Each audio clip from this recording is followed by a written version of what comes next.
तो आज की वीडियो में हम कवर करेंगे वर्जीनिया वुल्फ। आप में से बहुत सारे लोगों को उनके बारे में पता भी होगा क्योंकि she is really a great writer and feminist भी हैं। आज की वीडियो का हमारा टॉपिक रहेगा, इनका एक बहुत ही फेमस ऐसे है और कुछ लोगों ने पढ़ा भी होगा। उस ऐसे का नाम है a room of one's own. तो हमारी वीडियो इसी पर रहेगी। स्टार्ट करते हैं। जो वर्जीनिया वुल्फ है वो एक बहुत ही फेमस राइटर हैं और फेमिनिस्ट हैं, इसलिए इन्हें बुलाया जाता है। कैम्ब्रिज यूनिवर्सिटी के दो कॉलेजेस हैं, दो वुमेन कॉलेजेस हैं, इन्हें वहाँ पर बुलाया जाता है ताकि ये वहाँ पर जाएं और जो वहाँ की वुमेन्स हैं, जो स्टूडेंट हैं, लेडी वुमेन, उनको कुछ बताएं, उनके सामने एक लेक्चर डिलीवर करें। और उनका जो टॉपिक था वो था वुमेन एंड फिक्शन। इस टॉपिक पर उन्हें वहाँ पर लेक्चर देना था।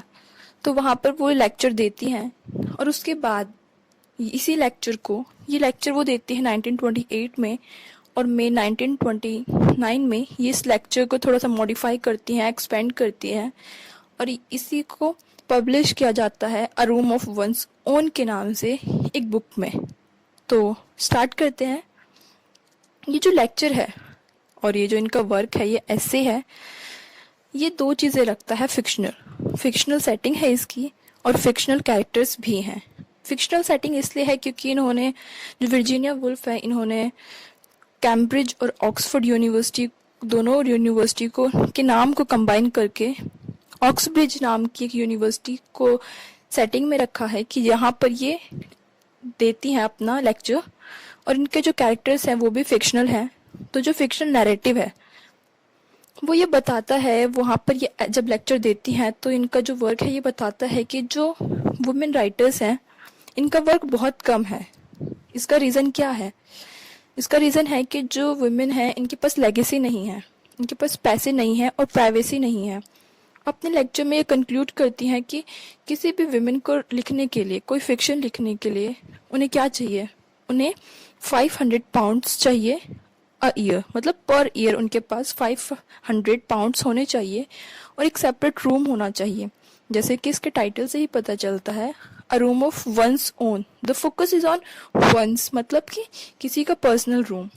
अगर किसी वुमेन को उसका पर्सनल रूम मिलेगा तभी वो उस चीज़ को लिख सकती है। इनका मानना है, जो वर्जीनिया वुल्फ है, इनका ये कहना है कि जो हमारी हिस्ट्री में इतने कम राइटर्स रही हैं, फीमेल राइटर्स, उसका रीज़न यही है क्योंकि जो सोसाइटी है वो विमेन को वो पावर नहीं देती है। और जो सोसाइटी का हमारा स्ट्रक्चर है ये सेक्सिज्म पर डिपेंड है।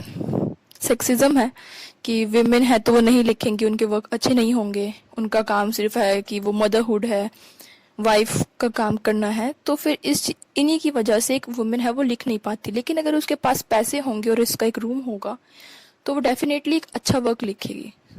तो ये कहती हैं कि इनका एक फिक्शनल कैरेक्टर है जो नैरेटिव है, वो नैरेटर जो है इनका, वो बताती है कि वो एक यूनिवर्सिटी में जाती हैं, वो स्कॉलर है, अपने वर्क को करने के लिए वो गार्डन जाना चाहती हैं।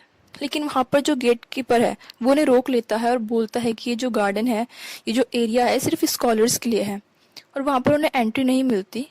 और वो वहाँ पे अपना काम करना चाहती थी, अपना रिटर्न वर्क कंप्लीट करना चाहती थी। ऐसे ही वो कई जगह पर जाती है और उन्हें वहाँ पे एंट्री नहीं मिलती है। तो वो देखती हैं कि यहाँ पे कितना ज़्यादा डिस्क्रिमिनेशन हो रहा है। तो वो एक कैंटीन में जाती हैं और वहाँ पर जाके जब वो देखती हैं कि मेल और फीमेल्स की जो बातें हैं वो इतनी ज़्यादा सेक्सिज्म पर डिपेंड करती हैं कि विमेंस ये नहीं कर सकती, वो नहीं कर सकती, तो वो सोचती हैं कि वो लाइब्रेरी में जाएंगी। तो जो हमारा जो फिक्शनल नैरेटर है, जो लेडी है, वो ब्रिटिश लाइब्रेरी में जाती है और वहाँ पर ढूंढना शुरू करती है विमेन के वर्क के बारे में। लेकिन उन्हें वहाँ पर कुछ भी नहीं मिलता है क्योंकि विमेंस को उस टाइम पे राइट नहीं था कि वो लिखे। राइट था लेकिन उनकी चीज़ों को सपोर्ट नहीं किया जाता था, इसलिए वहाँ पे कुछ भी नहीं मिला उन्हें पूरी लाइब्रेरी में। और जो एक आधे वर्क मिले उन्हें वुमेन के ऊपर, वो किसने लिखे थे? वो सारे मेल ने लिखे थे। और मेल ने उसमें अपने आप को सुपीरियर दिखाने के लिए वुमेन्स को इन्फीरियर दिखाया था। तो वर्जीनिया वुल्फ कहती हैं कि कहीं ना कहीं ये मेल का, जो मेल राइटर्स हैं, उनकी इनसिक्योरिटीज़ हैं कि वो अपने आप को सुपीरियर दिखाने के लिए जो फीमेल्स हैं उन्हें इन्फीरियर दिखा रहे हैं। उन्हें तो उनका इतना कंसर्न कि एक मेल राइटर फीमेल के बारे में लिख रहा है, तो ये इनका कंसर्न ही हुआ ना कि वो इतना सोचते हैं इनके बारे में। तो ये कहती हैं कि इसी वजह से हमारे जो हिस्ट्री में है कोई अच्छे राइटर्स, कोई राइटर्स नहीं है फीमेल राइटर, और जो कुछ राइटर्स हैं उन्होंने बहुत बड़ा योगदान दिया है फ्यूचर जनरेशन के लिए, ताकि वो उनके वर्क से सीखें और उनके वर्क से लिखें आगे।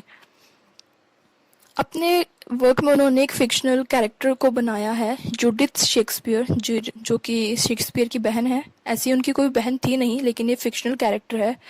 तो ये कहती है कि जो जूडिथ है थी, मतलब वो भी बहुत ही पोटेंशियल थी, जीनियस थी, शेक्सपियर की तरह, विलियम शेक्सपियर की तरह, लेकिन उन्हें वो अपॉर्चुनिटी नहीं मिली, इसीलिए वो कुछ भी नहीं लिख पाई। जहाँ शेक्सपियर ने इतने बड़े बड़े ड्रामास, पोइट्रीज लिखी, इतने फेमस रहे, वहाँ पे जूडिथ को वो अपॉर्चुनिटी नहीं मिल पाई, इसीलिए लोग उन्हें जानते भी नहीं हैं और उन्होंने लास्ट में सुसाइड कर ली। तो वो अपनी लेडी जिनके सामने वो लेक्चर दे रही होती है, फीमेल्स के सामने, उनको कहती हैं कि अगर तुम लिखो, क्योंकि जब तुम उनसे सीख कर लिखोगे जूडिथ को एक नई लाइफ मिल जाएगी। तो इस ऐसे में उन्होंने यही कहा है, मेनली 2 ही 3 पॉइंट्स हैं कि सबसे पहले तो उनके पास पैसा होना चाहिए, एक रूम होना चाहिए, पर्सनल रूम, और उन पे कैपेसिटी होनी चाहिए, क्योंकि कैपेसिटी तो है लेकिन लोग उनको कंसिडर नहीं कर रहे हैं। क्यों? क्योंकि वो फीमेल है, वुमेन है। वो कुछ एग्जांपल्स देती हैं, जैसे कि एफ्रा बेन है। एफ्रा बेन 17th सेंचुरी की बहुत ही फेबुलस राइटर रही हैं। तो वो कहती है कि हमें उनसे सीखना चाहिए, जेन ऑस्टिन से सीखना चाहिए, ब्रॉन्टे सिस्टर हैं, एमिली ब्रॉन्टे हैं, इन सब से हमें सीखना चाहिए। और इसी के साथ ही ऐसे यहाँ पर ख़त्म हो जाता है। If you like the video then make sure that you hit the like button and do subscribe my channel. Thank you.